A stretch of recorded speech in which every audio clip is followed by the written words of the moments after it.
ठीक है ना। ये आपके रैम के एड्रेस को बताती हैं कि भाई मेरा रैम्स की स्टार्टिंग और एंडिंग लोकेशन क्या है।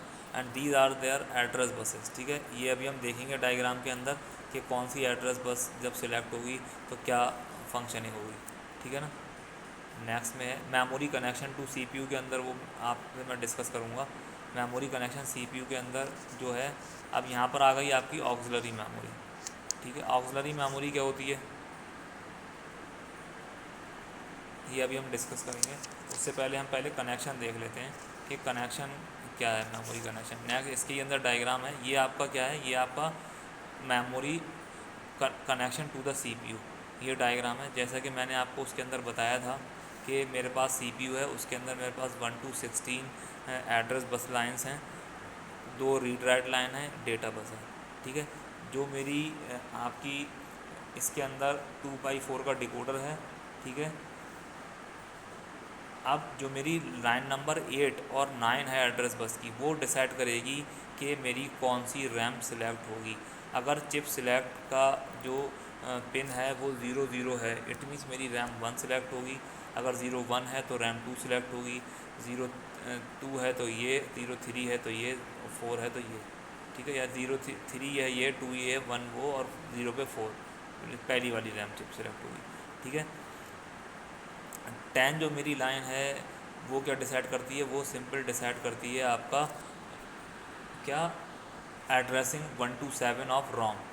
ठीक है, और बाकी जो ये वाली है ये इसको इनेबल करती है एड्रेस लाइन को, 10 वाली पिन। ठीक है, ये वाली पिन। ठीक है, 9 और 8 आपकी रैम को सिलेक्ट करती हैं, साथ ही साथ 9 और 8 आपकी डायरेक्टली इनपुट हो जाती हैं कहाँ, रोम के अंदर। ठीक है, ये क्या है, ये आपकी एड्रेसिंग के लिए है। बाकी रीड राइट मोड आपका सारे जो भी आपका इंस्ट्रक्शन सीपीयू से जनरेट होता है, उस इंस्ट्रक्शंस के अंदर ये होता है कि भाई कौन सी किस मोड में आपको अपनी रैम को ऑपरेट करना है, उस मोड के अकॉर्डिंग आपकी रीड और राइट इनेबल हो जाती है। ठीक है, अगर रीड 1 आएगी तो इसके मतलब जिसके अंदर भी जिस आपकी रैम के अंदर रीड 1 जा रही है, इट मीन्स वो रैम आपकी रीड मोड में ऑपरेट होगी, यानी कि उससे कंटेंट जो है वो रीड करना है। और जब कंटेंट रीड करना होगा तो वो डेटा बस के ऊपर होके कहाँ जाएगा, प्रोसेसर के पास जाएगा। राइट के केस में क्या होगा, राइट के केस में जो भी एड्रेस आपको या जो भी आपको बस राइट करनी है, जो भी आपको डेटा राइट करना है, वो प्रोसेसर से इस डेटा बस के ऊपर आएगा। और जो इस डेटा बस का कनेक्शन है बिटवीन द रैम, वो बाई डायरेक्शनल है। आप देख पा रहे हो कि दोनों तरफ से रैम से भी डेटा लोड हो जाए उसके ऊपर, और जो बस से आया है डेटा वो भी आपका रैम के ऊपर आ जाए। That is why it is bidirectional. Clear है। तो ये आपका कनेक्शन है between memory connection to CPU. अब हम बात करते हैं किसकी, बात करते हैं ऑक्सिलरी मेमोरी की। ठीक है, ऑक्सिलरी मेमोरी के अंदर क्या है, most common auxiliary memory device use in computer system are magnetic disk and tapes. ठीक है, ये जो डिवाइसेस हैं, जैसे मैंने आपको बताया, जो भी आपकी ऑक्सिलरी डिवाइसेस हैं, मेनली जो आपका डेटा है वो डेटा स्टोर रहता है जो कि आपका प्रोसेसर को करंटली रिक्वायर्ड नहीं है। जो प्रोसेसर को करंटली रिक्वायर्ड है वो कहाँ रहता है, वो रैम में रहता है।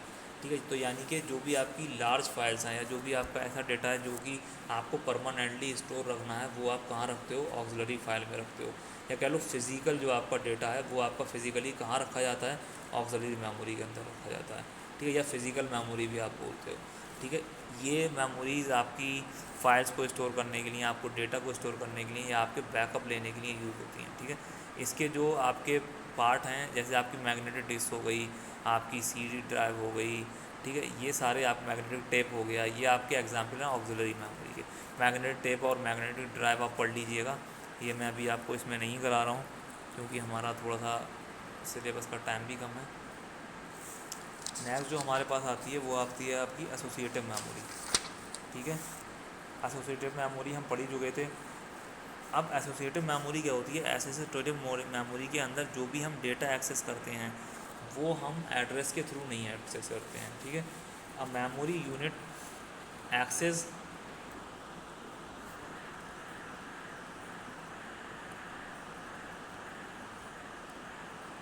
जस्ट, हाँ ठीक है, a memory unit access by content is called an associative memory. ठीक है, और कंटेंट एड्रेसेबल मेमोरी। ठीक है, this type of memory is access simultaneously and in parallel on the basis of data content, ठीक है। डेटा कंटेंट के basis पे parallelly और साइमल्टेनियसली पैरेलली रन होती है, ठीक है। ये एड्रेस की रिक्वायरमेंट नहीं है, rather than by specific address और लोकेशन, ठीक है। किसी स्पेसिफिक एड्रेस या लोकेशन के एक्सेप्ट ये कायम एक्सेस होती है बाई द डेटा, ठीक है।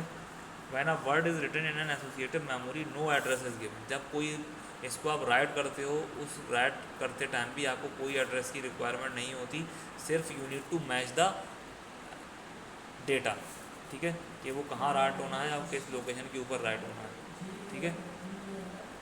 अब यहाँ पर देखो आपको इसके अंदर यहाँ पर आपको इसकी हार्डवेयर इम्प्लीमेंटेशन दिखाई हुई है। इसके अंदर क्या है, आपका आर्गूमेंट रजिस्टर है, की रजिस्टर है, एसोसिएटिव मेमोरी है, एम वर्ड्स हैं, और जो कि जिनका आपका एन बिट पर वर्ड है, एक ये मैच रजिस्टर है, ठीक है।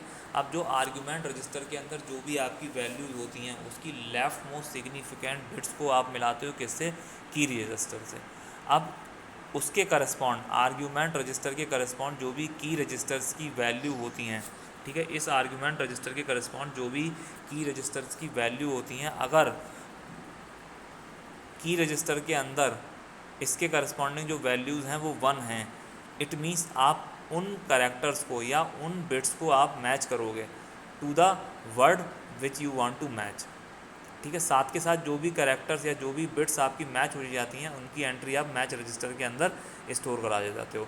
नेक्स्ट एक एग्जांपल है, उस एग्जांपल के अंदर हम देखेंगे कैसे होगा। देखो ये तो आपको समझ गया, अब आपको ये एग्जांपल है, इसके अंदर क्या है, मेरे पास एक आर्गूमेंट रजिस्टर है, की रजिस्टर है, मेरे पास ये वर्ड है विच आई नीड टू मैच, ठीक है। ये मेरे पास वर्ड हैं दोनों जिसको मुझे मैच करना है, ये वाला नॉट मैच हुआ, ये वाला मैच हो गया। अब आप देखो मेरे पास जो लेफ्ट मोस्ट सिग्निफिकेंट बिट है आर्ग्यूमेंट के अंदर वो क्या है, 101 है, और मेरे की वैल्यू क्या है, 111 है, ठीक है। अब मुझे मैच क्या करना है, मुझे मैच वो करना है जिस इन बिट्स के करस्पॉन्डिंग, अगर मेरे पास के अंदर 11 है, यानी कि मैं इन तीनों बिट्स को मैच करूँगा।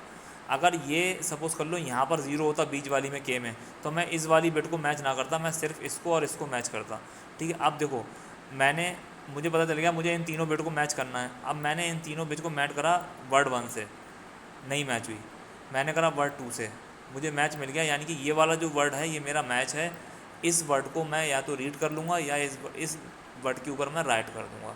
इस तरीके से मैं अपनी ऑक्सिलरी मेमोरी के अंदर रीड और राइट परफॉर्म करता हूँ। और ये आपका जो आपको मैंने हार्डवेयर इम्प्लीमेंटेशन दिखाया था, ये इसका क्या है, ये इसका पूरा एक इम्प्लीमेंटेशन है। आप अंदर कंटेंट पढ़ोगे जो मैंने आपको बताया वही मिलेगा, ठीक है ना। तो ये आप एक बार देख लीजिएगा, सारा ही कुछ है कि इसके अंदर दिखाया है कि कैसे आप मैच करोगे। C11 है, इसकी बिट को आप इससे मैच करोगे, फिर CIJ को आप इससे मैच करोगे, इससे मैच करोगे। अगर मैच हो जाता है तो उस पर्टिकुलर बिट को आप कहाँ डाल देते हो, मेमोरी रजिस्टर के अंदर डाल देते हो, M1 के अंदर, M2 के अंदर, these are the memory blocks, इन ब्लॉक्स के अंदर डाल देते हो, जो कि कहाँ पर हैं, जो कि आपके इसके अंदर हैं, मेमोरी रजिस्टर के अंदर। क्लियर है।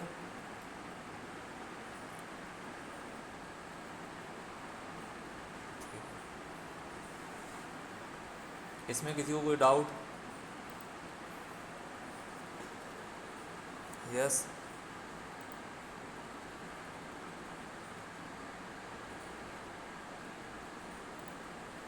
चलिए।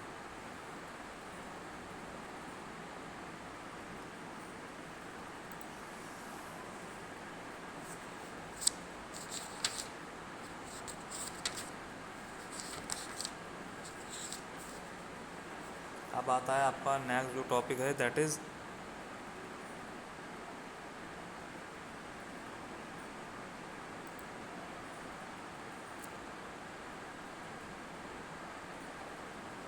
Cache memory.